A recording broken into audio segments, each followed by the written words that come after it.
जिन घरों में शौचालय था भी वो भी प्रयोग नहीं कर रहे थे, और गांव के प्रवेश के सड़क पे दोनों ओर कुर्डियाँ होती थी, गंद के ढेर, और गंद के ढेरों की ओट में शौच ही शौच, खुले में शौच जाना वाली, it was a rampant habit. तो हमें एक चीज़ निकल कर के आई कि लोग इसमें बार बार ये सोचते हैं कि सरकार क्या करने वाले हैं। संपूर्ण स्वच्छता अभियान जब कुरुक्षेत्र में आया था, ये लगभग 2004 में आया था, तो उस समय हमें सिर्फ यही पता था कि शौचालय बनाने हैं। एनजीओज़ के माध्यम से, उनके कोऑपरेशन से लेकर के हमने जो है, उस समय 600 रुपये कॉस्ट होती थी शौचालय की, तो हमने लगभग 1 साल के अंदर अंदर 10-12 हज़ार शौचालय बनवाए। लेकिन सरकार के मदद से जो शौचालय बने भी वो प्रयोग तो नहीं हुए। इसका मतलब एक बात सिद्ध हो गई कि सिर्फ पैसे से शौचालय नहीं बनता। वैसे में क्या लगता था कि घर में बनाना ठीक है कि नहीं है? सारी तरह के लोग थे, कुछ ने कहते हमारे तो टॉयलेट में बैठ के लैट्रिन आती नहीं है। उस टाइम तो तभी बाहर खुली जगह पड़ी है, वही खुले में जाते थे। बारिशों में खड्डे भर जाते थे, फिर खड्डों में भरे पीछे कहाँ बैठे, फिर झाड़ियों की ओट लेनी पड़ती थी और क्या करना है। कई शौचालयों में गोसे सूडे हुए थे, कईयों ने लकड़ियां घेरी हुई थी, कईयों ने बकरियां तक बांधी हुई थी। और एक गांव है गड़ी रुडान, उसमें तो एक परिवार ने शौचालय में चूल्हा बनाया हुआ था। तो हमें लगा ये गांव खुले में शौच मुक्त कभी भी नहीं होगा। सारे आगे, ये पानी है ना, इसको पियोगे आप? लोगों को जो है WSP और फीडबैक वेंचर वालों से मिलवाया। उनसे पहली मुलाकात में जब हमने बात की उनसे, तो उन्होंने बताया कि खुले में शौच मुक्त गांव जो है 1 दिन में हो सकता है। मैं आपके सामने ही ये मैंने एक बाल तोड़ा, ये बाल देखा ना, ये घुमाया और ये इसमें से अब पियोगे। उन 5 दिन की ट्रेनिंग में हमने इसको सीखा कि किस तरीके से बेसिकली ट्रिगर टूल है। ट्रिगर मतलब कि एक उसका जो लाइफ में टर्निंग पॉइंट किस तरीके से आएगा।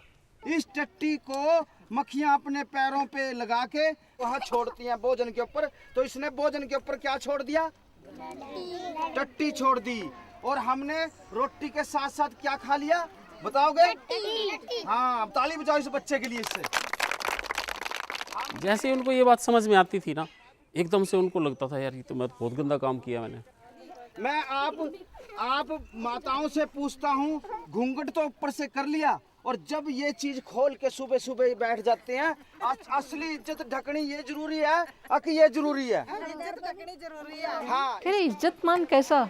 अगर तुम्हारी बहू बेटी घर से बाहर जा रही है शौचालय करने के लिए, उसको कोई छेड़ भी सकता है। तो ये निकल कर के आया कि महिलाएं अमूमन ये चाहती हैं कि घर में शौचालय होना चाहिए। तो क्या इस गंदी प्रथा को आप अपने गांव से, अपनी बस्ती से दूर करना चाहोगे? सब तैयार हैं? हाथ खड़ा करो जो सब तैयार हैं। और हमने community lead total sanitation campaign हमने चलाई, यानी समुदाय इसको संचालित करेगा। तो ये बताते थे कि भाई हम तो डंडा लेके खड़े हो जाएंगे, सवेरे अपने गांव में किसी को टट्टी नहीं करने देंगे खुले में।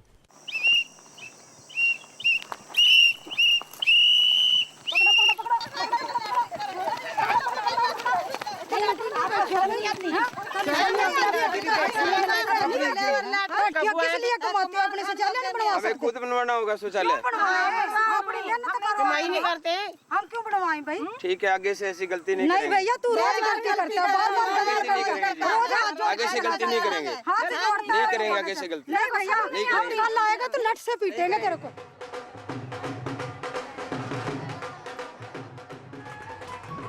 2008 में जो है 7 दिन की स्वच्छता यात्रा स्टेट गवर्नमेंट ने प्लान की थी, और 4 डिवीज़न जैसे हमारे यहाँ पे हैं, गुड़गांव, हिसार, रोहतक और अम्बाला डिवीज़न।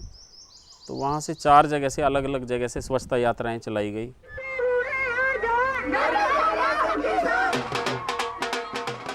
तो वो स्वच्छता यात्रा का एक मैसेज ऐसा गया कि हर गांव में ये मैसेज गया कि हमने जो है अपने गांव को साफ़ सुथरा करना है, और खुले में शौच से मुक्ति से एक कदम और आगे जा कर के गाँव की साफ़ सफाई पे बात आने लगी। स्वच्छता यात्रा निरंतर जारी है। हरियाणा सरकार ने भी हमारे को इसके बारे में पूरा 5 लाख रुपए का इनाम और उसके बाद प्रशंसा पत्र मेडल हमारे को दिया। उन्होंने भी हमारा पूरा मान सम्मान किया, भाई इतना बढ़िया काम किया सरपंच ने, इससे बड़ा और क्या होता है।